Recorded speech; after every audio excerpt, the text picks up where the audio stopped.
minha família trabalha a Cristina, minha esposa, e a minha filha, a Natália. Nós começamos com máquinas caseiras, máquina que era da minha esposa, máquina de costura doméstica.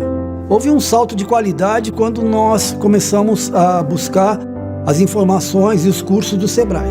Porque para quem está iniciando é preciso pelo menos ter um norte, saber para onde que a gente quer ir. Hoje nós estamos fazendo o Sebrae Tech, é um curso de 2 anos, um curso que traz muita informação. A Natália ela foi numa missão internacional que o Sebrae proporcionou para as empresas, numa viagem comercial à China, e aprimorou muito o conhecimento dela. A empresa cresceu por conta da união que a família acaba tendo. Eu acho que isoladamente nenhum de nós conseguiria ter o sucesso, ter chegado onde nós chegamos. Me emociona porque são as pessoas que eu mais amo nessa vida.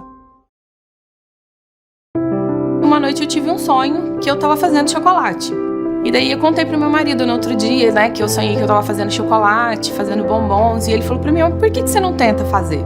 E foi dando certo, o pessoal foi comprando. Eu fui mãe com 18 anos, não fiz faculdade. Então, assim, em alguns aspectos, a falta de uma especialização trouxe algumas dificuldades. E foi quando, uma das vezes que a gente procurou o Sebrae. Nesse ponto, o Sebrae me ajudou muito. Me abriu os olhos para muita coisa que eu nem imaginava que existia, né? Às vezes é muito difícil a gente ver que as pessoas reconhecem o trabalho da gente quando a gente não tem um diploma, quando a gente trabalha atrás de um balcão, dentro de uma cozinha. Eu acredito até que muitas vezes eles enxergaram em mim um potencial que nem eu mesmo conseguia ver. Não imaginei que eu chegaria tão longe, né? Se alguém falasse isso pra mim há 10 anos atrás, eu ia rir e falar assim, bem capaz, não sou eu. Estamos de volta com o nosso Fórum de Minas, realizado aqui no canal Viver Brasil ao longo dessa semana. Entre segunda-feira, dia 25, e sexta-feira, dia 29, a gente vai estar falando de maneira completa sobre Minas Gerais, de norte a sul, leste a oeste, ponta a ponta do nosso estado, representantes de várias orientações, de vários setores, falando um pouco sobre o que está se passando. Naturalmente, 2 grandes partes que a gente está trabalhando ao longo desses dias são representantes da área política e representantes da área do setor produtivo. Então, nós vamos ter a oportunidade agora de conversar com uma pessoa que é associada a essa região, mas que tem um trabalho dedicado ao estado de Minas Gerais como um todo. É um cidadão brasileiro, nascido em Santos Dumont, Minas Gerais, é engenheiro de formação e produtor rural. Mais velho de 12 irmãos, assumiu os negócios da família aos 26 anos, o Grupo São Luís, estando à frente de empresas como laticínios, restaurante, hotel, posto de gasolina e a criação de gado. Sempre ligado ao setor agropecuário, presidiu o Sindicato Rural de Santos Dumont por 10 anos. Entrou na política no ano de 1994, quando foi eleito deputado estadual por Minas Gerais, cumprindo 3 mandatos na Assembleia Legislativa, tendo sido relator da CPI do preço do leite, cujo relatório ajudou a quebrar o cartel no setor. Em 2006, candidatou-se a deputado federal, sendo eleito para o primeiro dos seus 5 mandatos na Câmara dos Deputados. Presidiu a Comissão de Minas e Energia, foi vice-presidente da área de mineração da Frente Parlamentar Mista em Defesa da Infraestrutura Nacional, integrou a subcomissão permanente do Marco Regulatório de Mineração no Brasil e foi membro da Comissão de Trabalho e Administração. Além disso, nesse momento, é a pessoa que lidera a bancada de Minas no Congresso, na Câmara dos Deputados. Meu caro deputado federal Luiz Fernando Faria, muito obrigado pela presença e pela disponibilidade de estar aqui conosco hoje. A gente já começou pela manhã tendo um grande retrato da região sul, feita pelo deputado estadual Antônio Carlos Arantes. Tivemos a participação da prefeita Margot e da prefeita Margarida Salomão, mesmo que com algumas oscilações aí no entendimento por conta da conexão, E agora estamos tendo a oportunidade de falar com você, nascido na região e que há tanto tempo trabalha por Minas e, obviamente, pela região sul, de maneira ainda mais especial. Seja muito bem-vindo. Eu queria que você começasse falando um pouco sobre a sua missão, sobre a sua atuação como deputado federal e focasse, obviamente, em temas e caminhos que nos levem ao sul de Minas, que é onde a gente está hoje com o Fórum de Minas. Bem-vindo e obrigado. Bom dia, Gustavo. Bom dia a todos os telespectadores do canal Viver Brasil. É uma alegria, um prazer muito grande estar falando para todo o sul de Minas, vertentes e zona da mata, da qual eu tenho um carinho especial e uma responsabilidade grande de estar representando todo esse povo dessas regiões de Minas Gerais. Então, o que a gente tem procurado fazer aqui, à frente da bancada nesse momento, Gustavo, é lutar pelos interesses comuns de Minas Gerais. Aquelas obras estruturantes que são importantes e que levam a desenvolvimento, progresso e melhoria de qualidade de vida do povo do nosso estado de Minas Gerais e, consequentemente, do Brasil. O meu ingresso na vida pública, você já leu o meu currículo aí, ele se deu em função da defesa dos pequenos e médios municípios do interior do nosso estado. São 853, é um estado que tem muitos municípios e muitos deles municípios pequenos e que depende muito do poder público, principalmente do governo federal, para a assistência e a melhoria da qualidade de vida desses municípios, do povo desses municípios. Então, esta é a minha missão. Eu não tenho, ao longo dessa minha trajetória política longa, eu não tenho saído dessa pauta. Os municípios da qual eu represento diretamente, da qual eu sou majoritário, têm procurado e têm cumprido a minha missão de levar essas melhorias. E, com relação ao Estado, nós estamos aí nessa nova missão. Eu já fui, em 2010, coordenador de bancada do Estado de Minas Gerais. São 53 deputados, 3 senadores e uma bancada extremamente qualificada e politizada. Então, é um desafio muito grande a gente estar aí à frente de todos esses parlamentares. Pegando a sua colocação logo de abertura, eu te faço uma pergunta. Quais são as obras estruturantes mais importantes, na opinião da bancada de Minas Gerais na Câmara dos Deputados? A bancada tem trabalhado muito, Gustavo, no sentido de melhorar principalmente as nossas estradas federais, que estão aí em estado deplorável. Para isso, o ano passado, o ano de 2022, foi colocado no orçamento da União algo em torno de 260 milhões de reais para ser aplicado nas estradas federais.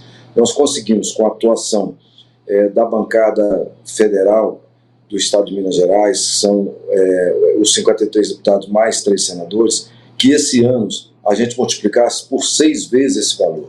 Então, para 2003, nós temos 1,680 bilhão para ser aplicado nas estradas federais, que nós entendemos que faz parte dessa sua pergunta, que é uma estrutura importante para o nosso desenvolvimento, escoamento da produção, e, enfim, as estradas têm que estar em condições de tráfego.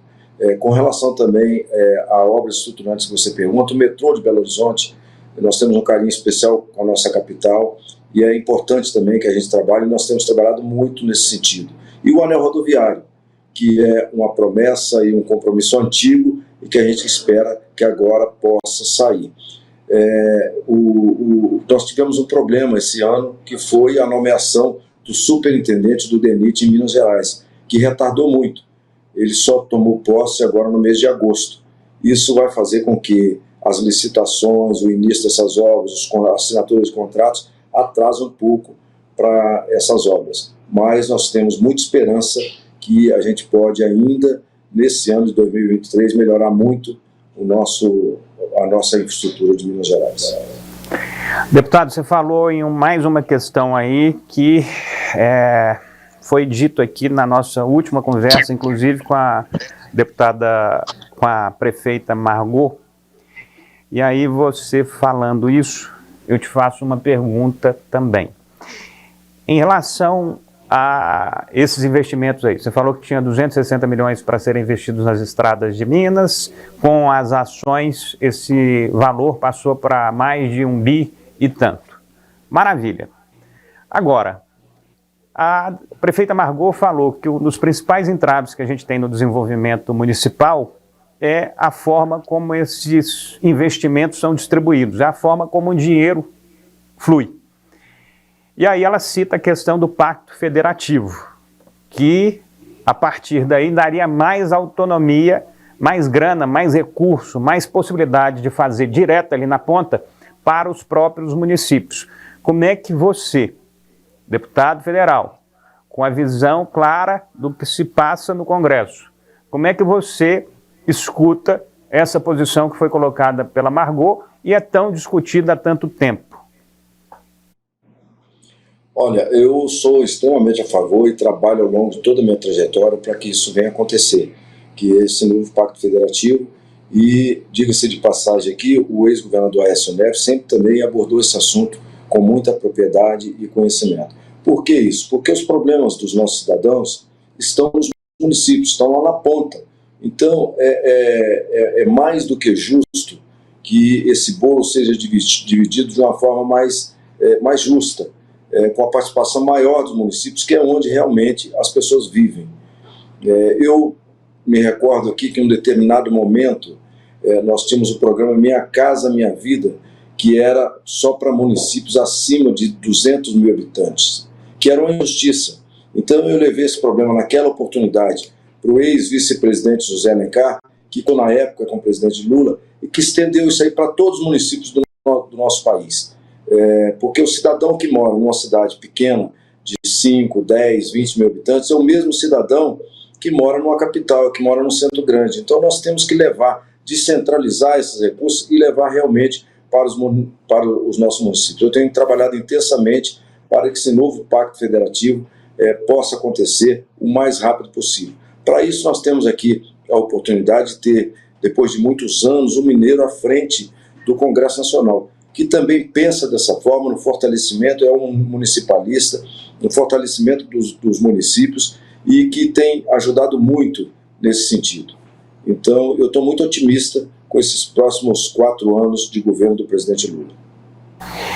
Em relação a Minas Gerais, meu caro Luiz Fernando, você tem acompanhado aí a vida pública há muitos e muitos anos. Em relação a Minas Gerais, a gente teve um fator surpresa na própria gestão do Estado, a partir da eleição do governador Zema em 2018. Para qualquer pessoa que acompanhava a política mineira, foi surpreendente a vitória do governador Romeu Zema. Existiam ali 2 pessoas com muita identificação política em Minas Gerais, o próprio governador da época, Fernando Pimentel, e o senador, o agora ministro, Antônio Anastasia. O Zema ganhou de uma maneira, repito, surpreendente. Mas ao longo desse tempo, pela própria característica de empreendedor, de realizador e de uma pessoa correta, conseguiu caminhar sem muitos espinhos. Mas, obviamente, com uma relação diferente. Não era uma relação de um cara que já estava ali atuando na Assembleia há 20 anos, há 15 anos, há 30 anos. Foi um cara que saiu da empresa e realmente caiu ali. Qual é a sua percepção, qual é a sua opinião sobre os primeiros 4 anos e sobre a reeleição do governador Romeu Zema, tendo em vista que este momento, para Minas e para ele, é fundamental, quando a última possibilidade de reeleição dele já passou e ele só vai poder, em relação à candidatura eleitoral, ele só vai poder ser candidato ou a deputado estadual, federal, senador ou a presidência da República. Por isso a pergunta, qual é a percepção e a visão que você tem do nosso governador de Minas nesses primeiros 4 anos e agora já reeleito? Olha, Gustavo, primeiro é importante pontuar que esse momento que nós vivemos na política há alguns anos atrás, nessa polarização exacerbada de radicalismo das duas pontas, produziu um momento diferente da política, um momento único nos últimos anos na política nacional. E o governador Romeu Zema entrou nesse momento que as pessoas não queriam, naquela oportunidade, nenhum candidato dos partidos tradicionais, como você já citou, naquela época, PSDB, e que nós sabíamos que tinha um vácuo, que tinha oportunidade com uma terceira via, um candidato de centro, e que o governador Romeu Zema aproveitou muito bem aquele momento para poder se eleger no seu primeiro mandato. A gente tem que reconhecer que, de certa forma, ele arrumou as finanças, em parte, do Estado de Minas Gerais. Mas, no meu ponto de vista, a minha crítica é que ele fez muito pouco ainda. Assim como as estradas federais estão em estado de calamidade, as estradas estaduais também não fogem à regra. Estão todas. É preciso que o governador esqueça da eleição, como você falou, daqui a 4 anos, e cuide do Estado de Minas Gerais. Faça ações efetivamente que venha melhorar a vida dos mineiros. Isso eu não estou vendo. Eu estou vendo mais ou menos um momento que nós vivemos quando Fernando Henrique era presidente e o Itamar Franco se elegeu governador. Num primeiro momento já se comprou uma briga, já se projetou uma eleição para 4 anos, extemporaneamente, que prejudicou muito o Estado de Minas Gerais. Isso vai acontecer de novo. O governador já está projetando uma eleição em 2026. O momento agora é de governar, de melhorar a vida dos mineiros, de melhorar o nosso Estado. E essas ações, efetivamente, precisam começar a acontecer. Eu, conforme você já pontuou, fui nascido e criado no interior do nosso Estado e não estou vendo, viajo todo final de semana pelo interior do Estado e não estou vendo nenhuma ação do governo do Estado com relação a isso. E esse início de disputa eleitoral para 2026, ela faz muito mal à política e faz muito mal ao Estado de Minas Gerais. Então, a minha crítica vai nesse sentido. Eleição, a gente disputa ela nos 6 meses que antecede o dia, não 3, 4 anos antes. Então, eu sou muito crítico com relação a isso. Eu acho que o governador deveria sentar na cadeira de governador e governar para os mineiros. Maravilha, está claro. Em relação ao nosso governo federal, a gente teve aí momentos de muita tensão em 2016, 2017, 2018, 2019, nesses últimos anos inteiros, junto com o presidente Bolsonaro, que fez um mandato e depois não foi reeleito, mas criou um clima muito intenso politicamente. O presidente Lula, depois de 2 anos ou 3 anos preso, volta e é eleito presidente da República. Como é que você enxerga isso politicamente e no que diz respeito à gestão do Estado a partir de eleito, a gestão do Estado brasileiro a partir de eleito? Olha, eu estou muito otimista, Otávio. Nós vivemos um momento de muita turbulência política, como você testemunha e acompanhou tudo. Você, como jornalista, como homem da imprensa, acompanhou de perto os acontecimentos últimos no país. O presidente Bolsonaro fomentou muito essa polarização e isso trouxe um prejuízo muito grande para o Estado brasileiro. Mas, a partir agora do julgamento dessas pessoas, esses baderneiros que fizeram no dia 8 de janeiro todo esse estrago na democracia brasileira, a partir do julgamento, eu espero que a gente vire a página e comece realmente a viver um novo momento em nosso país. Eu estou muito otimista, a economia já está melhorando bastante, isso, você sabe que a economia demora um pouco a chegar na ponta, a chegar no cidadão, a chegar nos municípios, mas já está melhorando e eu estou muito otimista com esse novo momento que nós vamos viver no Brasil. O presidente Lula, por sua vez, é uma pessoa extremamente inteligente, capaz, preparado e, acima de tudo, experiente. E eu acredito muito que ele fará um grande governo para o país e teremos momentos agora de calmaria e de fortalecimento ainda mais da nossa democracia, que resistiu a todos esses ataques que nós presenciamos nos últimos anos, nos últimos momentos. Meu caro deputado Luiz Fernando Faria, a pergunta que eu lhe faço para a gente encerrar essa nossa breve conversa, mas fundamental, é em relação ao sul de Minas, a Zona da Mata, a região onde você está inserido, Santos Dumont e tudo ali que está ao redor. Quais principais deficiências que a gente tem hoje na região e o que você considera como as principais vocações que podem ser ainda mais alimentadas e transformadas? Gustavo, é importante salientar, principalmente para aqueles mais jovens, que a região da Zona da Mata, vertentes e parte do sul de Minas foi uma das regiões mais progressistas do nosso país na era da industrialização. Tanto isso é verdade que foi construída uma estrada que chamava União Indústria, que ligava o Rio de Janeiro, consequentemente São Paulo, por extensão, a Juiz de Fora, que foi o ícone da industrialização em nosso país. Nós precisamos retomar esse crescimento. A Zona da Mata está um pouco esquecida, ficou um pouco esquecida pelos últimos governadores.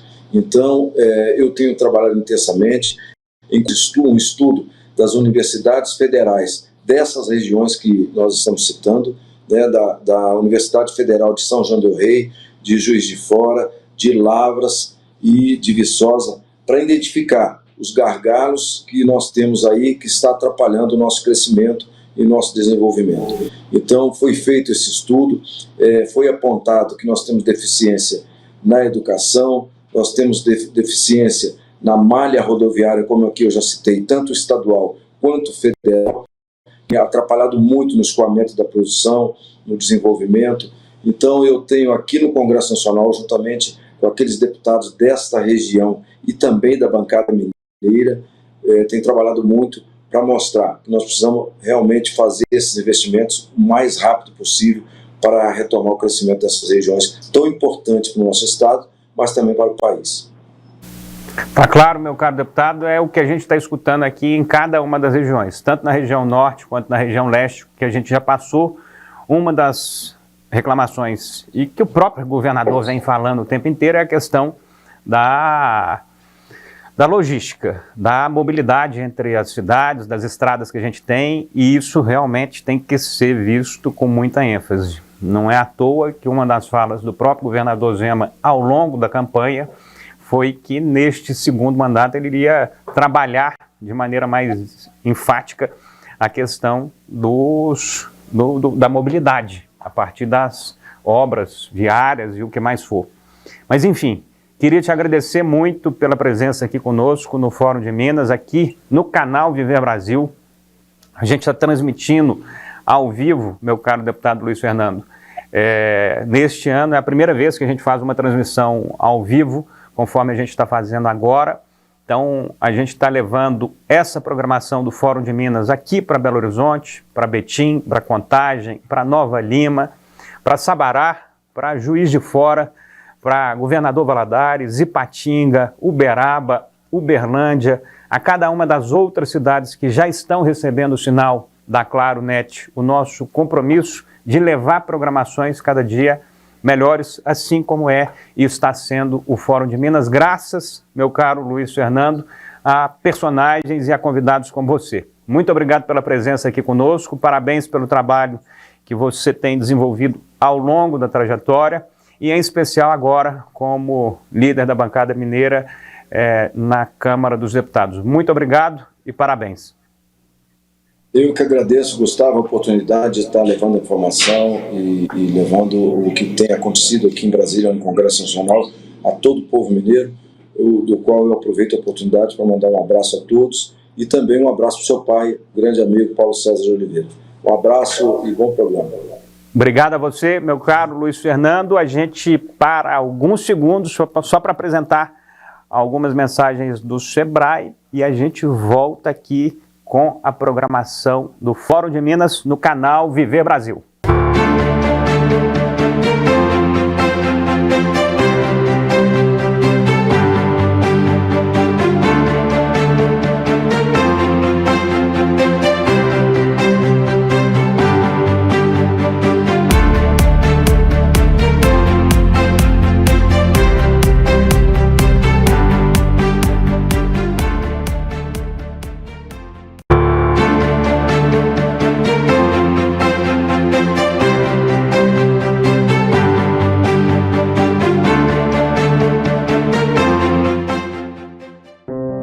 Na minha família trabalha a Cristina, minha esposa, e a minha filha, a Natália. Nós começamos com máquinas caseiras, máquina que era da minha esposa, máquina de costura doméstica. Houve um salto de qualidade quando nós começamos a buscar as informações e os cursos do Sebrae. Porque para quem está iniciando é preciso pelo menos ter um norte, saber para onde que a gente quer ir. Hoje nós estamos fazendo o Sebrae Tech, é um curso de 2 anos, um curso que traz muita informação. A Natália ela foi numa missão internacional, o Sebrae proporcionou para as empresas, numa viagem comercial à China, e aprimorou muito o conhecimento dela. A empresa cresceu por conta da união que a família acaba tendo. Eu acho que isoladamente nenhum de nós conseguiria ter o sucesso, ter chegado onde nós chegamos. Me emociona porque são as pessoas que eu mais amo nessa vida. Uma noite eu tive um sonho que eu tava fazendo chocolate. E daí eu contei pro meu marido no outro dia, né, que eu sonhei que eu tava fazendo chocolate, fazendo bombons. E ele falou pra mim, por que você não tenta fazer? E foi dando certo, o pessoal foi comprando. Eu fui mãe com 18 anos, não fiz faculdade. Então, assim, em alguns aspectos, a falta de uma especialização trouxe algumas dificuldades. E foi quando, uma das vezes que a gente procurou o Sebrae. Nesse ponto, o Sebrae me ajudou muito. Me abriu os olhos para muita coisa que eu nem imaginava que existia, né? Às vezes é muito difícil a gente ver que as pessoas reconhecem o trabalho da gente quando a gente não tem um diploma, quando a gente trabalha atrás de um balcão, dentro de uma cozinha. Eu acredito até que muitas vezes eles enxergaram em mim um potencial que nem eu mesmo conseguia ver. Não imaginei que eu chegaria tão longe, né? Se alguém falasse isso pra mim há 10 anos atrás, eu ia rir e falar assim, bem capaz, não sou eu. Estamos de volta com o Fórum de Minas aqui no canal Viver Brasil, canais 9 e 527 HD da Claro Net, também no YouTube e nas redes sociais. A gente está tendo o privilégio de apresentar nesses últimos dias, entre segunda, dia 25 e sexta, dia 29, o Fórum de Minas. O Fórum de Minas foi criado em 2021 com o objetivo, durante a pandemia, de fazermos um retrato do estado de norte a sul, leste a oeste, passando obviamente pela região central, de maneira absolutamente virtual, com o objetivo da gente realmente conseguir conectar o estado de ponta a ponta. Estamos fazendo isso novamente neste ano de 2023, graças a Deus, com a possibilidade de escutar vozes, de entender opiniões de todos os principais setores e que estão nos dando, a partir de cada participação, um entendimento sobre Minas Gerais neste ano de 2023. Tanto o que a gente tem feito nesses últimos tempos, quanto o que a gente tem para fazer nesses próximos tempos. Tivemos a oportunidade hoje de conversar com diversas lideranças e conhecedores do sul de Minas, e agora, neste momento, a gente tem uma oportunidade ímpar. Nós vamos trazer aqui 2 pontos de vistas de 2 cidades que são as 2 cidades mais importantes do sul de Minas e uma visão política, uma visão de um cidadão que está se dedicando a representar o povo de Varginha e um outro cidadão que ao longo da vida vem trabalhando também pelo setor produtivo. Eu estou falando do vereador de Varginha, Eduardo Benedito Ottoni Filho, e do empresário de Pouso Alegre, Ibrahim Elias Calas. O Ibrahim Elias Calas, ele é empresário, ele é médico, ele é presidente da Associação do Comércio e da Indústria de Pouso Alegre. Ele se formou como médico em 1988, cirurgião, mestre e doutor pela Unifesp, pós-graduado em Engenharia Clínica e Biomédica pelo Inatel, professor universitário há mais de 30 anos, fundador e diretor da empresa REME, Assistência Médica e Remoções, fundador e diretor da empresa TI Shame, Tecnologia da Informação e Softwares Médicos e Hospitalares, idealizador, fundador e diretor da Clínica Calas Hospitalar, onde atualmente atua como médico. Mais conhecido como Dudu Ottoni, é natural de Varginha e filho de Heloísa Helena e do ex-presidente da Câmara, prefeito de Varginha no mandato de 1976 a 1982 e deputado estadual Eduardo Benedito Ottoni. O Eduardo é casado com a Elisângela, tem 2 filhos, formado em administração de empresas com ênfase em comércio exterior. Já trabalhou na Advocacia Geral do Estado, na Secretaria de Estado de Desenvolvimento Social e ocupou a função de chefe de departamento da Secretaria Municipal do Turismo. Dudu foi candidato a vereador 2 vezes, tendo sido muito bem votado na primeira eleição em 2012. Na época, obteve 1.070 votos e não ocupou a vaga na Câmara, apenas por questão de legenda. Já na segunda vez que disputou, com uma votação crescente, obteve 1.557 votos e foi o 4º vereador mais votado. Na Câmara de Varginha, no mandato de 2017 a 2020, ocupou as funções de secretário da mesa diretora, presidente da Comissão de Finanças e Orçamento, presidente da Câmara e secretário da mesa diretora. Foi reeleito com 1.293 votos, sendo o vereador mais votado em Varginha nesta eleição. Eu achei fundamental ler esse breve currículo aqui dos dois, até para deixar mais claro para quem está nos assistindo, para os telespectadoras e telespectadores, com quem a gente está falando e qual o grau de conhecimento de cada um. Eu vou começar pela pessoa aqui que tem a extensão de vida mais longa, e por respeito a ela, vou pedir para o meu caro Ibrahim Elias Calas, que já esteve conosco na primeira edição do Fórum de Minas, para começar a falar um pouco aqui sobre o retrato atual da região sul, tendo, obviamente, Pouso Alegre como o seu ponto de vista prioritário, mas eu queria que você desse uma leitura sobre qual é a sua visão sobre a região sul de Minas nesse tempo 2023, entendendo que a gente está aí no 2º mandato do governador Zema e num primeiro mandato federal do presidente Lula. Se algo impactou nesse sentido e como é que você está percebendo a economia e as atividades do sul de Minas de modo geral. Seja muito bem-vindo e novamente obrigado por estar aqui conosco. Muito bom dia, agradeço aí a oportunidade de participar, de estar presente. É uma honra realmente para mim, para a nossa cidade, para a nossa Associação Comercial e Industrial de Pouso Alegre, a CIPA. Então, a questão do sul de Minas, o sul de Minas eu sempre costumo dizer que o sul de Minas é um país dentro do país, né? É uma região muito próspera, uma região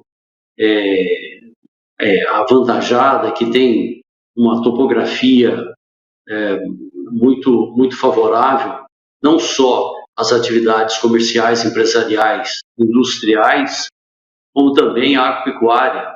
O sul de Minas é uma força grande na região da agropecuária, e isso aí, de uma certa forma, ajuda o desenvolvimento, a geração de empregos e de trabalho. Além disso, o sul de Minas também se destaca muito na questão da formação cultural das universidades. Eu, particularmente, sou ligado ao meio acadêmico há muitos anos, né? Já professor há mais de 30 anos, não só na área de medicina, mas também na área de engenharia. Eu fui ligado ao Inatel, em Santa Rita, durante um tempo, e a gente vem observando as empresas de perto, vários ângulos de visão, né? E como empresário também, a gente observa algumas coisas. O que acontece? Nós recebemos a segunda gestão do governador Zema com muito otimismo, muita alegria, e realmente nós estamos assim, esperançosos que as políticas estaduais para os setores diversos, especialmente a região sul de Minas, continuem favoráveis, né? Nós agora estamos vivendo um momento um pouco assim de observação, que é o pedagiamento da nossa malha rodoviária. Então, o sul de Minas agora está sendo pedagiado, nós estamos sendo colocados muitos pedágios nas estradas. Eu acho que isso vai impactar um pouco na geração de trabalho, na movimentação das pessoas com um custo um pouco mais elevado. No entanto, eu acredito fortemente que isso venha trazer benefício do ponto de vista de melhoria das rodovias e mais segurança, já que um dos problemas que nós temos aqui é a questão de acidentes, né? Nós temos muito acidente, a pessoa está trabalhando e acaba vitimando acidente. Então, assim, eu acredito muito que o governador Zema vai cumprir as suas determinações de campanha, né, e trazer para o setor produtivo da região o que nós estamos esperando, né? Com relação ao governo federal, na verdade, nós apostávamos na vitória do presidente Bolsonaro, né? Com a chegada do presidente Lula, nós ainda estamos observando para ver o que vai acontecer, né? Não tem assim, uma opinião muito formada a respeito da opinião de todos os setores. Tem gente que apoia, tem gente que acredita, outros não, né? Mas vamos ter que esperar para ver, né? O que vai acontecer. Até agora, parece que está mantendo aí, o setor produtivo continua crescendo, mas temos que aguardar, né? Não sei te dizer. Então, assim, basicamente, Agora tem uma pergunta que eu acho que você vai saber dizer com muita facilidade. Qual é a diferença de Varginha para Pouso Alegre?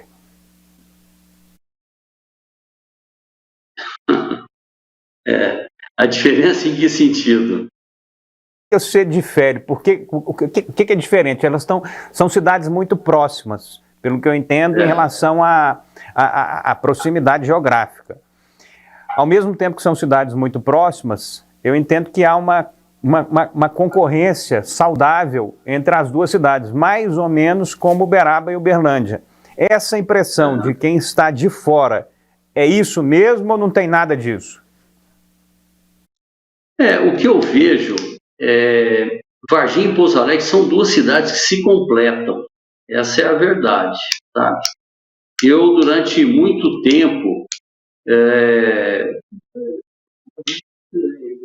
ia comprar coisa em Varginha que não tinha em Pouso Alegre. Tem muita coisa de Pouso Alegre que não tem em Varginha, e assim sucessivamente, né? Então, eu acho que Varginha e Pouso Alegre se completam. O agronegócio em Varginha, eu percebo que é bem forte, né? Varginha tem um cunho agropecuário muito bom, né? Eu acho que isso aí ganha de Pouso Alegre. Pouso Alegre, por outra veia, tem um cunho industrial também pujante, né? Então, assim, mas no frigir dos ovos, eu acho que são cidades que se completam. Essa concorrência, né? Eu acho que fica mais por conta da poesia mesmo, né? Mas, comercialmente falando, são cidades que se completam.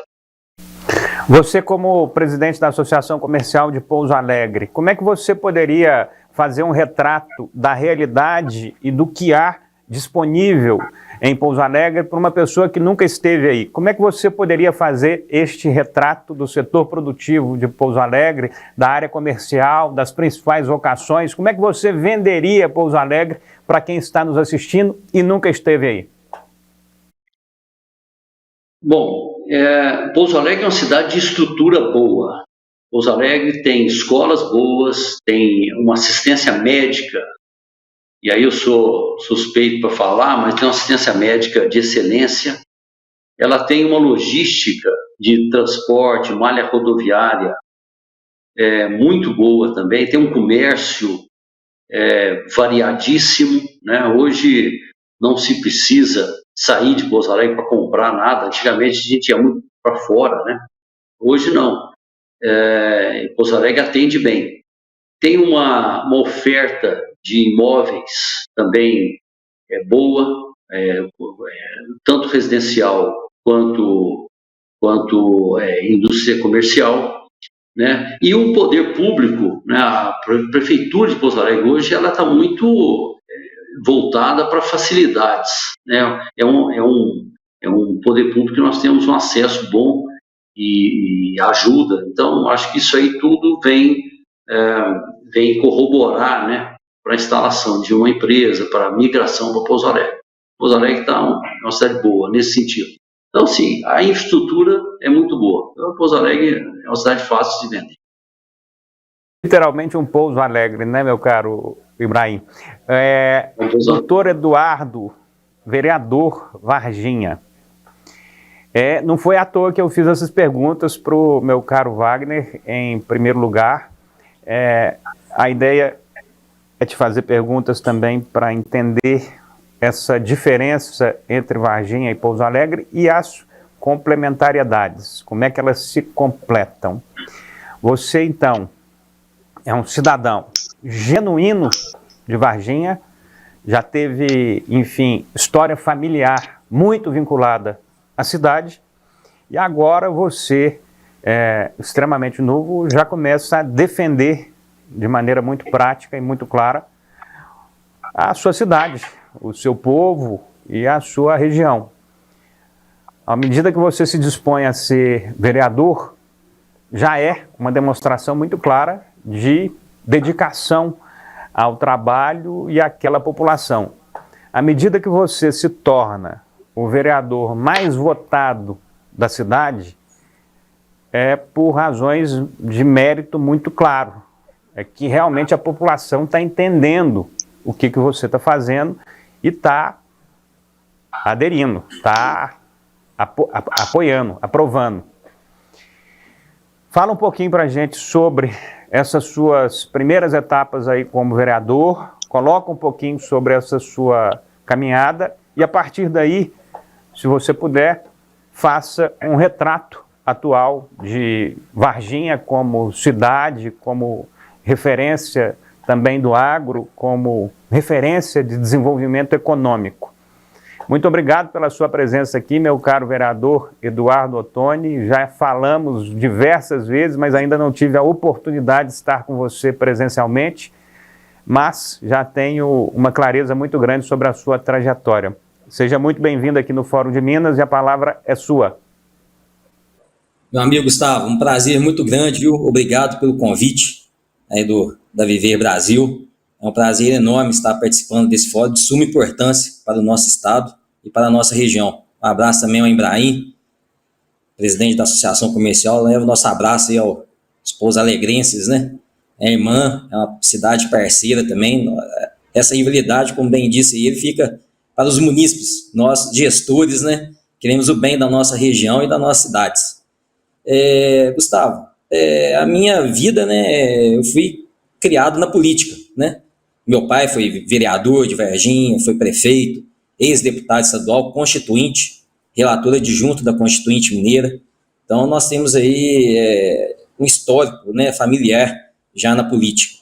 E a política é a forma mais bonita assim, de você alcançar o objetivo comum, né? Aquela política feita com honestidade, com ética, com clareza, sempre falando a verdade para a população.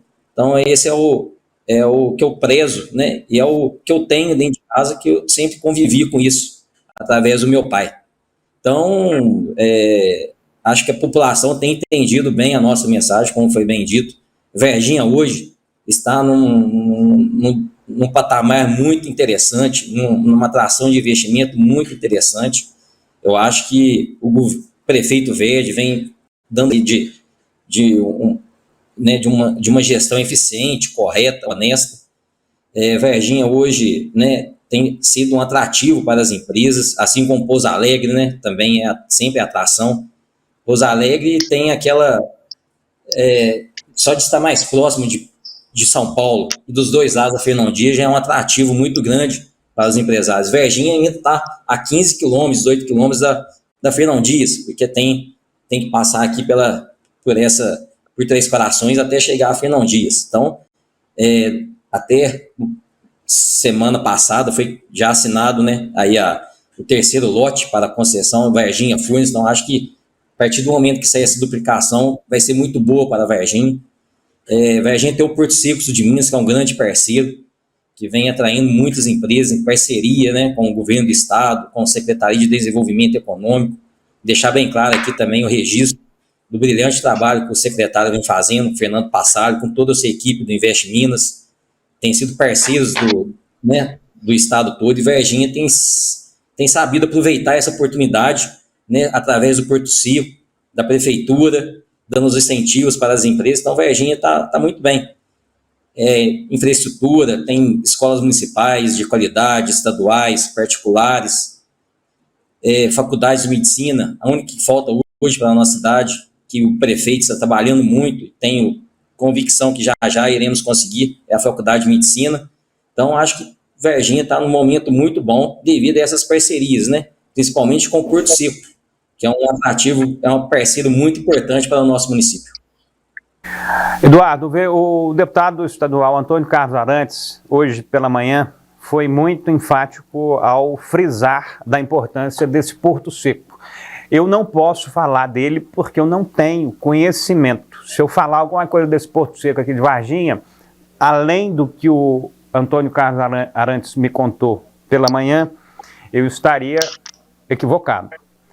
Eu queria que você falasse um pouco sobre o que é esse Porto Seco de Varginha. Ele falou que a maior parte do café do planeta, que a gente produz aqui em Minas, passa por esse Porto Seco de Varginha. O que é isso? Que tamanho é essa iniciativa? Ela está vinculada a todos os setores de produção e vai fazendo a logística disso? Como é que funciona esse porto? Eu realmente não sei, estou te perguntando. Gustavo, já fica feito aqui o convite para você vir aqui conhecer o Porto Seco de Minas. Até dia 5 de outubro, se tiver jeito aí na sua agenda, Fernando Passalio vai estar aqui, vai ter um fórum de desenvolvimento lá no Porto Seco. Fica aqui o convite. Quero te apresentar o pessoal do Porto Seco, o Kleber Marques, o Breno. Acho que é muito importante esse contato, né? Porto Seco é isso mesmo. As empresas, é uma parceira do município, é privado, né? Gerida pelo Kleber Marques de Paiva, e ele, uma holding de empresas, né? Que tem os parceiros dele, que eles constroem, né, os barracões de última geração, e a empresa aluga, né? Aí tem os incentivos fiscais do estado e do município, né? Para a empresa poder instalar lá, e ela tem toda, né? Eles constroem o barracão, o galpão para as empresas, elas instalam aqui. Hoje, Varginha está sendo um atrativo muito grande na parte de logística, né? Essas grandes empresas estão fazendo os seus CDs aqui em Varginha. Nós temos lá instalado a Boticário, a Eurofarma, a Libes, a distribuidora Santa Cruz, a maior da América, né? Goldco, então várias empresas de vários ramos, né? Estão sendo instalados lá, principalmente em ramos de laboratório, farmacêuticos. Está sendo um atrativo. E Varginha hoje, como bem dito pelo nosso deputado Antônio Carlos Arantes, é a maior praça de comercialização de café do mundo aqui em Varginha. Hoje todas as empresas exportadoras de café do mundo estão instaladas aqui em Varginha. A Stockler, a Volcafé, Tristão. Então, Varginha, e esses cafés são exportados diretamente por aqui. Eles passam pelo Porto Seco e já sai, é só chegar no navio em Santos que eles já podem ir para o seu destino. Então, essa é uma forma, né, chamado Porto Seco Sul de Minas, que tem aqui, em Betim também tem. Então, fica próximo, fica numa localização muito boa, que é próximo ao aeroporto de Varginha também. Então, fica essa facilidade do empresário já descer no aeroporto e a 10 metros já está no seu CD ali, que é o Porto Seco. Então é um atrativo muito importante para a nossa cidade. Nós temos aqui, o varginhense tem que agradecer a família Kleber Marques de Paiva pelo trabalho que vem fazendo, levando o nome de Varginha não só para o Brasil, mas para o mundo.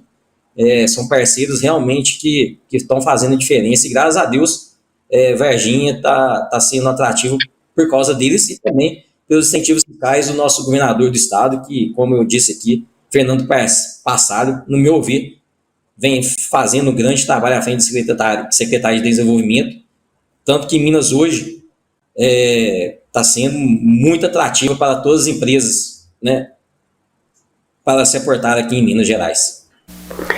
Em relação à Varginha, meu caro Eduardo, vereador Eduardo Ottoni, em relação à Varginha, como é que você poderia chegar aqui e fazer mais ou menos o que o Ibrahim fez ali, de vender, de apresentar, de reforçar o que representa Varginha? Como é que você descreveria a cidade de Varginha num discurso na Câmara Municipal de Belo Horizonte, fazendo a apresentação da sua cidade? Como é que você iria realçar as principais características de Varginha?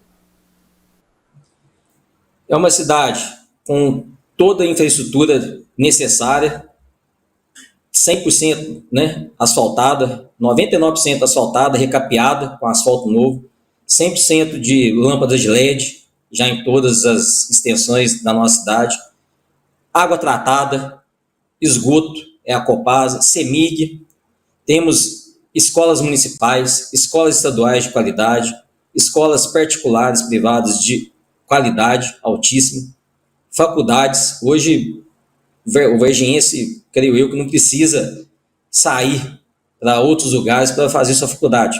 Como bem dito aqui, só falta a faculdade de medicina, e parece estar bem encaminhado. O prefeito tem trabalhado muito nesse sentido. Geração de emprego, né? Nós estamos aí com muita geração de emprego, cursos técnicos de qualidade. Nós temos aqui o Sebrae, temos aqui o Cefet, o SESI, esses cursos técnicos eu acho que é muito importante para o crescimento do empregado ter o seu trabalho, né? Daquela pessoa que procura o trabalho ter seu emprego. Turismo, nós temos aqui o shopping nosso, o Via Café Garden Shopping, que está um sucesso tremendo, lotado, a região vem todo final de semana, a região lota o nosso shopping. Então é uma cidade gostosa, um povo, né, acolhedor. Tenho certeza aí que Varginha hoje está sendo muito benquista por essas questões. Também a sua localização, né, Gustavo, que é muito importante. Nós estamos a 300 quilômetros de Belo Horizonte, 300 quilômetros de São Paulo, 400 quilômetros do Rio de Janeiro, Ribeirão Preto. Então acho que Varginha está num polo, está numa localização muito importante. Creio eu que Varginha, né, a nossa região, né, Embraer, Pouso Alegre, Varginha, Santa Rita do Sapucaí, Itajubá, Poços de Caldas. Então acho que essa parceria dos prefeitos, né, só para alavancar ainda mais a nossa região aqui, que é uma região muito importante para o PIB mineiro. Creio eu que o governador nosso tem que olhar com mais carinho essas questões aí das rodovias nossas. Pega aqui a MG, né, Três Pontas, a terceira faixa, até hoje não terminou. Três Pontas é um grande produtor de café. Então acho que está faltando esse olhar carinhoso aqui com as nossas estradas, para nós trazermos mais desenvolvimento ainda para o nosso povo. A fala de todos é muito clara em relação à realidade do sul de Minas, a boa realidade do sul de Minas. Você fez uma fala aí agora como vendedor, como uma pessoa que iria ali dar publicidade àquilo de mais qualificado que a cidade tenha. Agora eu vou mudar a pergunta. Vamos supor que o destino te leve a virar prefeito de Varginha nas próximas eleições. Quais seriam os pontos de ação prioritários para melhorar essa beleza que já é Varginha e região? Quais seriam as suas ações como prefeito para melhorar ainda mais a região? Eu acho que como todo gestor deve falar isso, eu acho que é a saúde. Nós temos que melhorar muito ainda a saúde, é um gargalo muito grande. Varginha hoje gasta 25% do seu orçamento, entendeu? Sendo que pode, pela Constituição Federal, são 15%. Varginha hoje já gasta 25% a 30% do orçamento. Temos alguns gargalos ainda na saúde, questões de filas, né, de cirurgias, exames. Eu acho que esse é o grande desafio de todo gestor público. Hoje é a saúde, né, municipal, estadual e federal, que é o SUS. Acho que isso nós temos que ter um olhar extremamente carinhoso com essas pessoas. É inadmissível uma pessoa hoje ficar na fila 2 meses, 3 meses, 1 mês para esperar um exame, para esperar um procedimento. Então, e Varginha, acho que a grande maioria das cidades, né, que estão bem hoje aqui da nossa região, posso falar aqui da nossa região, acho que todos os gestores têm que ter um olhar carinhoso para que nós possamos aí melhorar a saúde das famílias que precisam muito.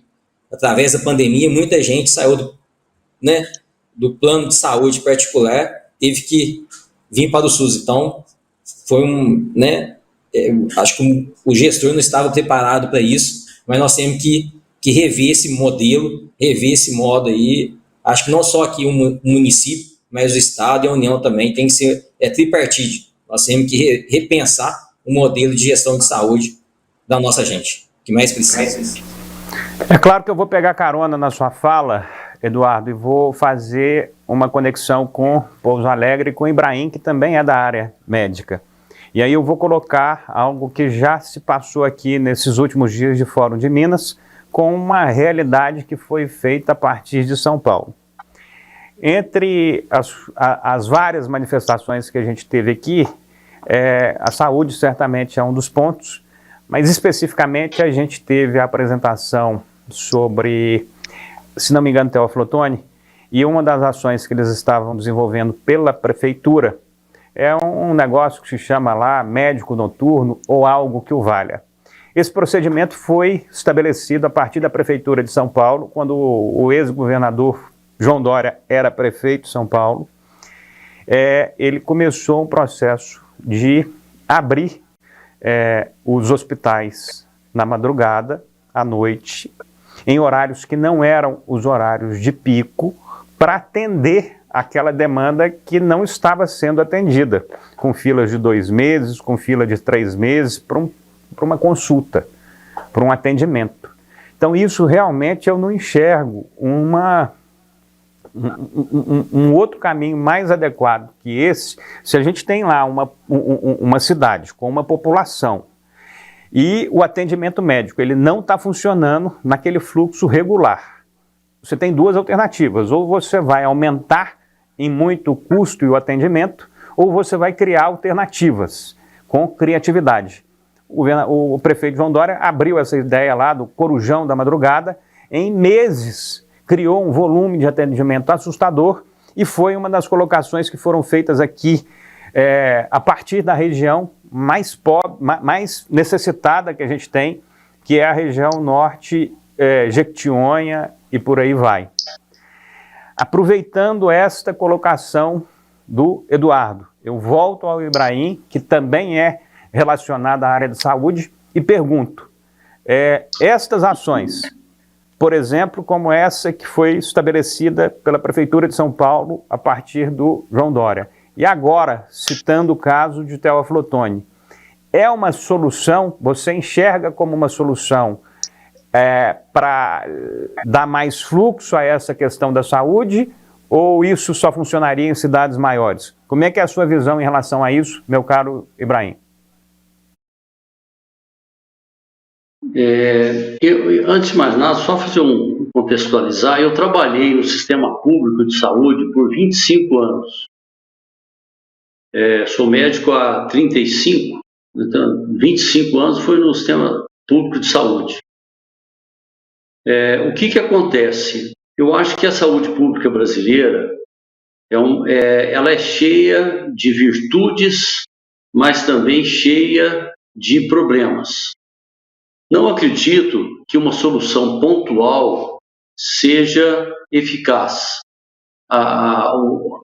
O conjunto como todo, a sistemática como toda, tem que ser repensada. Ela funciona muito bem na teoria, e na prática eu vejo que as urgências e emergências são bem atendidas, mas os procedimentos seletivos sofrem fila. Então, quando você fala de fila, isso por conhecimento de causa, a maioria das vezes nós estamos nos referindo a procedimentos eletivos. Urgência e emergência não. Você sofreu um acidente, tomou um tiro, tomou um trauma qualquer, chegou, vai ser atendido. Essa é a realidade aqui em Pouso Alegre e o atendimento é bom. Agora, precisei fazer uma operação de hérnia, por exemplo, aí começa o problema, porque você não vai conseguir atendimento, né? Eu sei de caso, o paciente está esperando desde 2018, nós estamos em 2023. Então, assim, existe realmente muita coisa para ser feita, para ser pensada. Não acredito que em soluções pontuais, né, essa de atendimento de madrugada pode aliviar em algum aspecto, mas eu não acredito que o problema seja esse, não.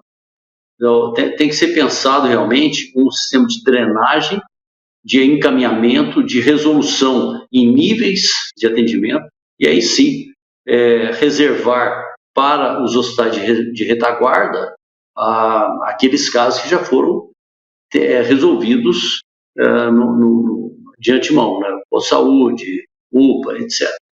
Então, acho que nós temos um sistema. Agora, outra coisa, o Sistema Único de Saúde do Brasil, teoricamente, é um dos melhores sistemas do mundo. Eu conheço a saúde nos Estados Unidos bem, conheço na Europa bem. O sistema, igual o modelo do SUS, não tem, não. Então, assim, agora, o que tem que ser feito? Tem que ser aprimorado no sentido de não desperdiçar recursos, de canalizar os casos como deve ser canalizado, né? Porque existe um desperdício, não um desperdício por culpa desse ou daquele, não é isso não, é um desperdício pelo sistema mesmo, né? Então, isso tem que ser trabalhado e pronto. Mas, então, assim, qualquer ideia, qualquer atitude, até no aspecto de tentativa e erro, ela é válida, né? Quando eu criei a minha primeira empresa, que foi a REME, nós começamos com UTI aérea, nós começamos de cima para baixo, né? Começou com UTI aérea, era o ideal inicial, depois nós começamos a chegar que o doente precisava de atendimento na casa dele. Então nós abrimos o primeiro home care aqui da região, com sucesso absoluto, chegamos a ter mais de 4.000 vidas dentro do programa, né? E resolvia bem. Então, acho que tem que ter soluções pontuais, né? E toda atitude em conjunto analisado. Mas o problema é bem complexo, né? Não eu acho que, assim, essa de abrir hospital de madrugada, eu não conhecia, não sabia que tinha tido assim. Acho que é uma ideia, mas não acredito que seja só ela, não resolve, não. Tá claro.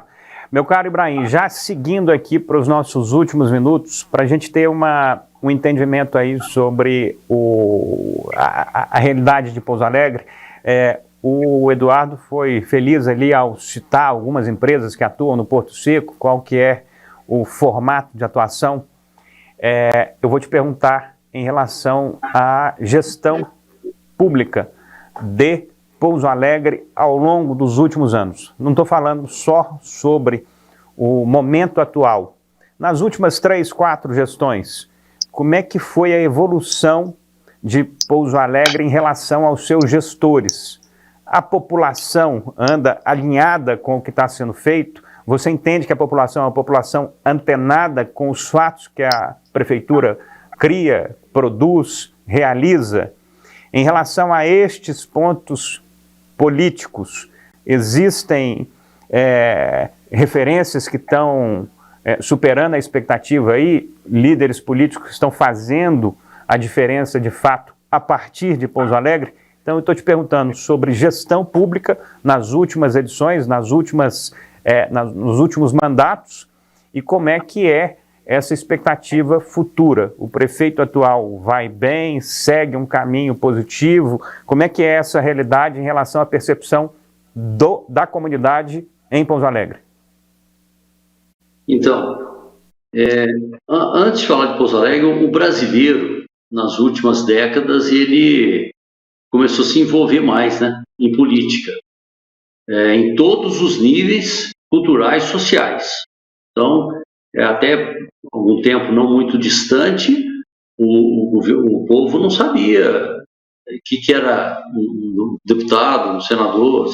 É comum você perguntar em quem que você votou. A pessoa não sabe, né? Nem para vereador sabe, às vezes. De uns tempos para cá, isso mudou. Então, as pessoas mais pobres ou mais socialmente melhores, enfim, todos os níveis estão mais engajados nessa questão da política. Pouso Alegre passou por uma revolução de gestão nos últimos 2 mandatos. Nós, até 2 mandatos anteriores, nós éramos uma cidade administrada por uma linha de política que vinha de mal a pior. Nas últimas gestões, nas 2 últimas gestões, o Pouso Alegre deu uma alavancada. Nós tivemos, eu estou aqui em Pouso Alegre, eu não sou de Pouso Alegre, sou de Santa Rita de Sapucaí, mas eu moro aqui há mais de 40 anos. Foi uma das melhores gestões que eu presenciei. Pouso Alegre realmente se transformou. Nós temos uma cidade de 10 anos para cá, que é outra cidade. Atualmente, o prefeito que assumiu, ele era o vice-prefeito, ele entrou no lugar do prefeito que saiu candidato a deputado federal, foi embora para Brasília, e o prefeito realmente tem correspondido à expectativa. Uma opinião minha, como empresário, como trabalhador, né, etc., eu acho, como cidadão que mora em Pouso Alegre, eu acho que está indo muito bem, está alinhando, tem comunicar, tem feito a divulgação dos trabalhos que estão sendo realizados, tem inclusive pelo WhatsApp, foi criado recentemente um canal de WhatsApp que dispara as notícias, e você pode interagir. Então, eu acho que está bom, tem tudo aí certo. Escutar isso, sabendo da importância de Pouso Alegre economicamente, em relação à população, em relação aos destinos de Minas de maneira geral, é muito bom saber que a coisa está andando.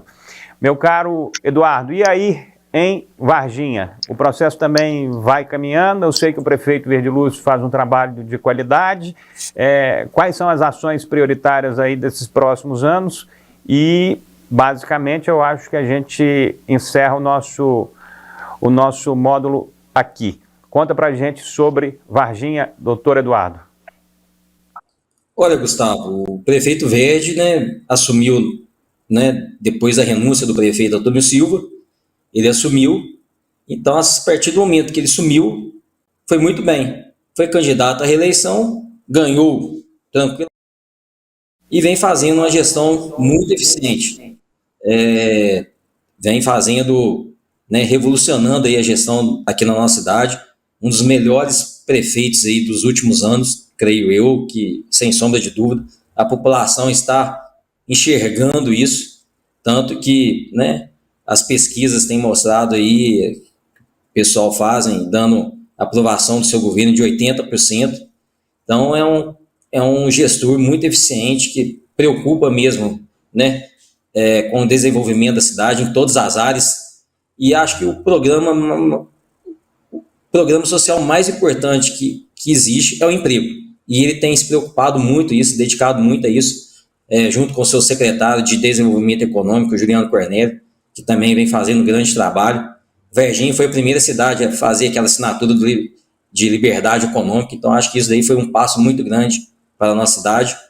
E então, o prefeito Verde, creio eu que, né, ano que vem as eleições estão chegando, eu acho que nós temos tudo aí para continuar aí o seu trabalho à frente da prefeitura.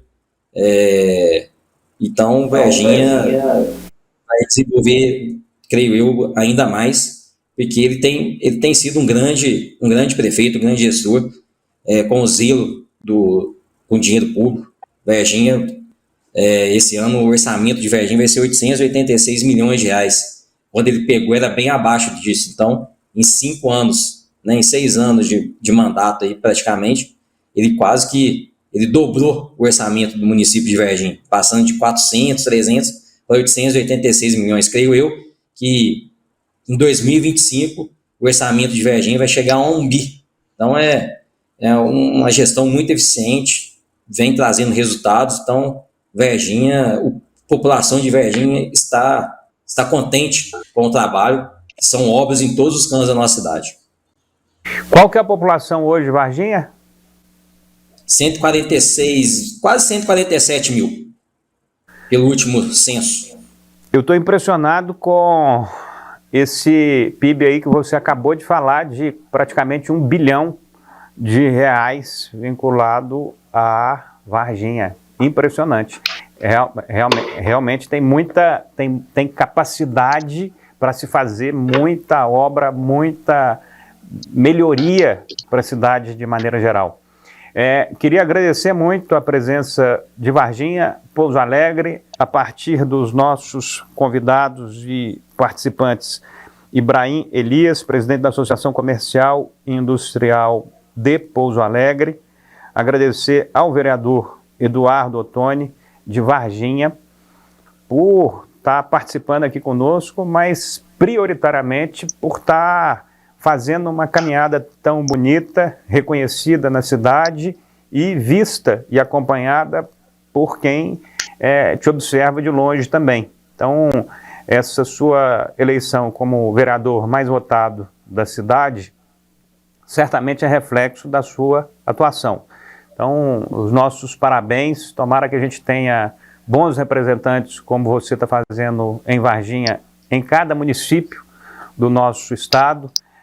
Minas Gerais não é um brinquedo, é uma coisa absolutamente única no Brasil, em relação à sua formação, ao seu tamanho, 853 municípios, isso não é brinquedo, é uma coisa completamente única, é muita gente para cuidar, é muita terra para olhar, o nosso tamanho é gigante, mas realmente tem oportunidades únicas ao longo desses próximos tempos aí. A gente já é uma referência em vários setores, seja no café, seja na questão mineral, seja na questão do alimento do mundo, enfim, tem muita coisa que a gente tem que construir e cada parte dessa nossa Minas Gerais certamente vai contribuir para isso.